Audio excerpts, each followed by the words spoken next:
बुराइयां मुश्किल से जाती हैं। कोई ऐसा व्यक्ति जो आपने चाहा भी नहीं था लेकिन आपसे चिपक गया, अब छूट नहीं रहा। 10 दिन बंद किए कि चलो 10 दिन नहीं बात करेंगे, थोड़ा थोड़ा ठीक अच्छा लगने लगा, लेकिन अचानक से एक कॉल आया और आपने सोचा केवल 5 मिनट की तो बात है, एक बार मिल आते हैं, फिर नहीं मिलेंगे। पर वो 5 मिनट का ही मिलना आपको पूरे 10 दिन की मेहनत बर्बाद कर देगा। क्योंकि ये बुराइयां ऐसी ही होती हैं। एक बार आपका मन जाना चाहिए, सिर्फ एक बार। लोभ के कारण मन गया, तुरंत गए, फिसल गए। क्योंकि हमारा मन जल की तरह है। जल को आप कहीं से भी गिराइए, गिरेगा कहाँ? नीचे की ओर। मन भी ऐसा ही है, अगर इसको सद्विचार ना मिले, सत्संग ना मिला, तो ये नीचे की ओर जाएगा, जो इसका मूलतः स्वभाव है। इसलिए कहा भैया हमें कैसे कर्म करने चाहिए? भगवान को रख करके निराभिमानी काम करने चाहिए। अगर आप कर्म भी करते हैं तो कर्म को पूजा मान के करें। कैसे पूजा मानेंगे? कई लोगों को आप देखेंगे जो हमेशा ये कहते मिलेंगे, कर्म करो। हम तो कर्म पर ज्यादा विश्वास रखते हैं। भगवान अगर किसी को खाने पीने के लिए नहीं दे जाएंगे जब तक कर्म नहीं करेंगे। कर्म करना जरूरी, कर्म करो। पर उनको ये बताइए, क्या जो आप कर्म कर रहे हैं क्या ये आपको तार देंगे? क्या ये आपको शांति पहुंचा देंगे या और लोगों का कल्याण कर देंगे? नहीं कर सकते। ये जितने भी कर्म है, किस कर्म के बारे में भगवान कृष्ण बोलते हैं? ये जो आप सुबह से 6 से लेकर के शाम के 6 बजे तक जो कार्य कर रहे हैं, इसे कर्म नहीं कहते, इसे स्वार्थ कहते हैं, इसे कर्तव्य कहते हैं, जो कि आपको करना अनिवार्य है अगर ये शरीर को रखना है और शरीर से जुड़े हुए लोगों को खुश रखना है तो। लेकिन कर्म वो है, मैं कर रहा हूं इस भावना को हटा करके मुझसे भगवान ही करा रहे हैं, ये मन में विश्वास आ जाए। मैं नहीं कर रहा, मेरे घर को, परिवार को, भले मैं 8 घंटे मेहनत करूं लेकिन अपने आप को ना जोड़े कि मैं कर रहा हूं। नहीं, मेरे प्रभु करा रहे हैं मुझसे, मेरा परिवार मेरे प्रभु चला रहे, ना कि मैं चला रहा। हर चीज में जहां वो प्रभु को जोड़े तो वो योग लग जाएगा। वो चाहे कर्म संसार के लिए करे किंतु प्रभु में जुड़ा है तो उसने कर्म योग किया। ऐसे समझे महाराज। एक प्रचलित श्लोक है गीता का, कर्मण्येवाधिकारस्ते मा फलेषु कदाचन।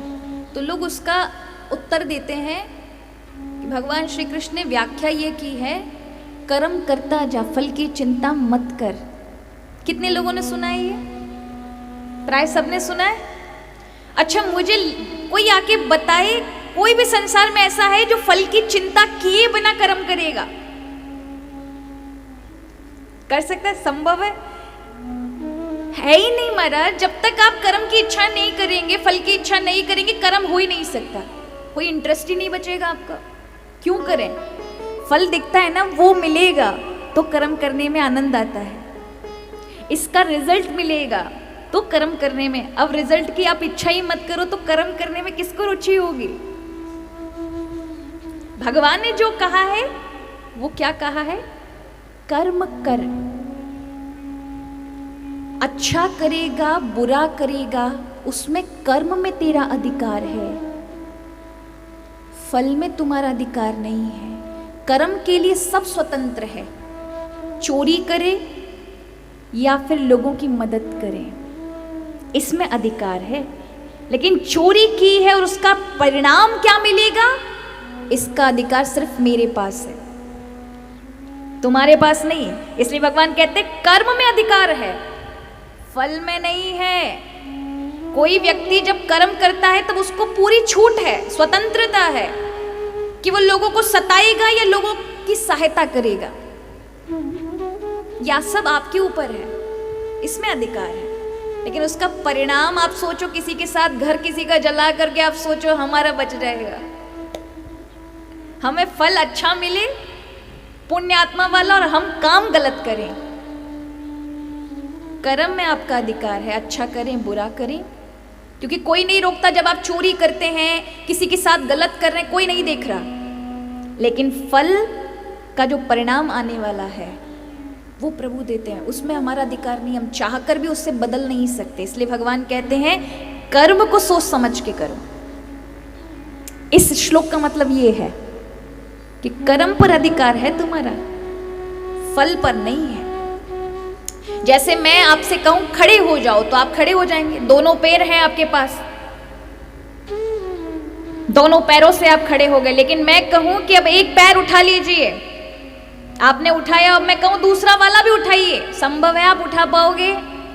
उसी प्रकार जब आप दो पैरों पे थे तब आपके पास ये चॉइस थी कि आपको ये वाला उठाना है या ये वाला उठाना है, अच्छा कर्म करना है या बुरा कर्म करना है। लेकिन एक बार उठ गया एक भी पैर तो दूसरे वाले पे आप निर्भर हो, यानी एक बार कर्म कर दिया, फल भुगतना ही पड़ेगा, उसे कोई नहीं बदल सकता।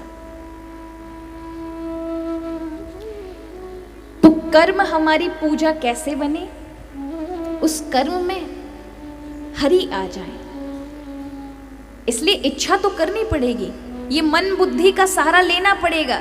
लेकिन कर्म करते हुए भगवान से जुड़े रहें, ये कर्म हमारी साधना बन जाए, हमें तारने वाला बन जाए। ये तब होगा जब आप मन और बुद्धि से कर्म तो करें, मन लगाना पड़ेगा। अगर